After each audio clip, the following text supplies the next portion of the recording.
जय हिंद विद्यार्थी मित्रांनो, बॉम्बे हायकोर्ट लिपिकमध्ये तुम्ही फॉर्म भरला असेल 124 वॅकन्सीसाठी. टोटल जागा 129 आहेत. काही जागा ज्या आहेत त्या फिजिकल डिसेबल म्हणजेच दिव्यांगांसाठी राखीव असतात. त्या जागा मायनस करून 124 जागांसाठी तुम्ही फॉर्म भरले असतील. म्हणजेच रजिस्ट्रेशन जो आहे म्हणजे रजिस्ट्रेशन फॉर्म जो आहे तो तुम्ही भरला असेल.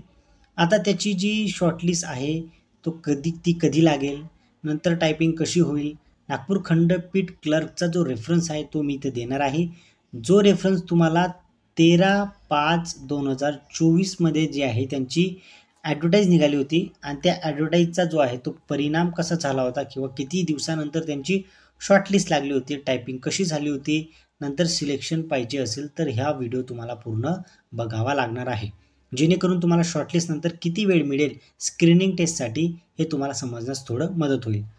जे विद्यार्थी नवीन असतील त्यांनी चॅनलला सबस्क्राईब करायचं आहे, जेणेकरून असेच जे आहेत व्हिडिओ ते तुम्हाला मी घेऊन येईल आणि तुम्हाला बॉम्बे हायकोर्टबद्दल अजून म्हणजे कोर्टाबद्दल असेल किंवा इतर एक्झामबद्दल असेल त्या माहिती तुम्हाला इथं वेळोवेळी मिळत असतील. मग विद्यार्थी मित्रांनो, गोष्ट अशी आहे की बॉम्बे हायकोर्टसाठी रजिस्ट्रेशन फी तुम्ही भरली आहे. रजिस्ट्रेशनमध्ये तुम्ही बहुतेक भरपूर फॉर्म जे आहेत ते रजिस्ट्रेशनसाठी आलेले आहेत आणि रजिस्ट्रेशन केल्यानंतर जे आहेत ते तुमचं शॉर्टलिस्ट होणार आहे. शॉर्टलिस्ट नंतर मग विद्यार्थ्यांची स्क्रीनिंग टेस्ट होईल. स्क्रीनिंग टेस्ट नंतर त्यांची टायपिंग होईल. टायपिंग नंतर त्यांची व्हायवा म्हणजेच मुलाखत होईल. मग आता जी नागपूर खंडपीठचा जर रेफरन्स दिला म्हणजे नागपूर खंडपीठमध्ये जाहिरात निघून 13/5 जाहिरात निघाली होती. त्याच्यानंतर 4 महिन्यानंतर म्हणजे 4 महिन्यानंतर त्यांनी जो आहे त्यांचा शॉर्टलिस्ट लावली होती. शॉर्टलिस्ट लावल्यानंतर फक्त शॉर्टलिस्ट लागली आणि शॉर्टलिस्ट लागल्यानंतर फक्त मुलांना 15 दिवस ते 8 दिवस जे आहेत म्हणजे 15 दिवसच पकडूयात. 15 दिवसामध्ये लगेच त्यांची स्क्रीनिंग टेस्ट झाली.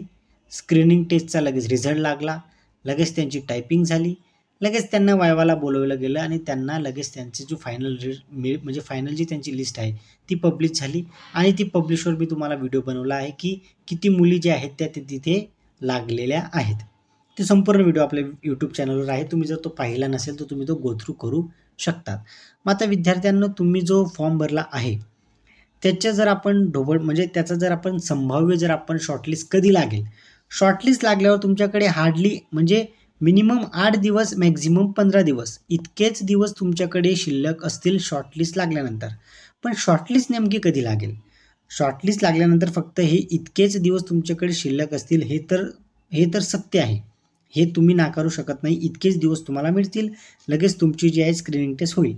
परंतु मग ह्या लिस्टलाच लागायला किती वेळ लागेल? तर नागपूर खंडपीठ क्लर्कचा जर आपण रेफरन्स पाहिला तर त्यांचा 4 महिने म्हणजे 4 महिन्याचा जो वेळ कालावधी आहे तो त्यांनी घेतला होता. तर आपण आता जर पकडलं तर तुम्ही फेबमध्ये फॉर्म भरला आहे.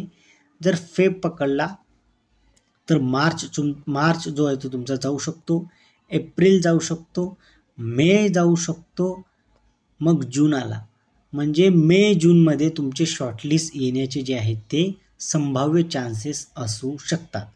मे जूनमध्ये तुमचे जे आहेत ते चान्स असू शकतात ॲज पर नागपूर खंडपीठ क्लर्कचा रेफरन्स. जर तुम्हाला इतका वेळ मिळत असेल 2 ते 3 महिन्याचा तर त्यामध्ये तुम्ही स्क्रीनिंग टेस्टचा अभ्यास करू शकतात, टायपिंगचा अभ्यास करू शकतात आणि तुम्हाला म्हणजे आवडणारी पोस्ट म्हणजेच बॉम्बे हायकोर्ट, मुंबई हायकोर्टमध्ये लिपिक बनणं, त्याचा पे स्केलसुद्धा चांगला आहे, प्रमोशनचा सुद्धा चांगला स्कोप आहे. त्याच्यासाठी तुम्हाला एक चांगला कालावधी मिळेल म्हणून तुम्ही स्क्रीनिंग टेस्टचा अभ्यास जो आहे तो तुम्ही सुरू ठेवायचा आहे. आणि जास्तीत जास्त कोण जे आहे ते शॉर्टलिस्ट होऊ शकतात तर त्याचा व्हिडिओसुद्धा मी बनवला आहे, तो तुम्ही गो थ्रू करू शकतात. आणि शॉर्टलिस्ट कशी होते, काय होते, आपल्या मागच्या विद्यार्थ्यांचा रेफरन्स काय आहे. एक विद्यार्थ्याने 3 ते 4दा रजिस्ट्रेशन केलं मात्र त्याचं तरीही शॉर्टलिस्टमध्ये नाव आलेलं नाही आहे. तो BSc ॲग्रीचा स्टुडंट होता. त्याच्यानंतर त्याने PG केलं तरीही त्याचं नाव जे आहे ते आलेलं नव्हतं. तर त्याची कारणं मी त्याला सांगितले होते की त्याची कारणं असू शकतात, तुझा स्कोर असू शकतो किंवा तुझ्यापेक्षा जास्त मार्क्सवाल्यांना त्यांनी घेतलेलं असेल किंवा तू ज्या पदभरतीमध्ये फॉर्म भरला असेल तिथे पदांची जी संख्या असेल ती खूप कमी असेल, म्हणून कॉम्पिटिशनमध्ये तुझा नंबर लागला नसेल. आता जर PG तू केली आहे आणि जर समजा तुझा नंबर लागला तर ॲज कम्पेअर टू तुझ्यापेक्षा इतर मुलं तिथं उपलब्ध नसतील, म्हणून तुम्हाला तिथं घेतलं गेलेलं आहे. सहसा करून LLBला जास्त प्रेफरन्स ते देतात.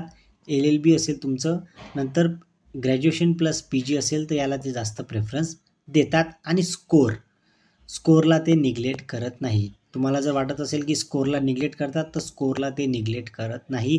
जर ग्रॅज्युएशनमध्ये तुमचे चांगले मार्क्स असले, चांगले टक्के असले, चांगला CGPA स्कोर असेल, तुमचंसुद्धा तिथं नाव येऊ शकतं शॉर्टलिस्टमध्ये. चला विद्यार्थ्यांनो, मी तुमची रजा घेतो. शॉर्ट व्हिडिओ होता.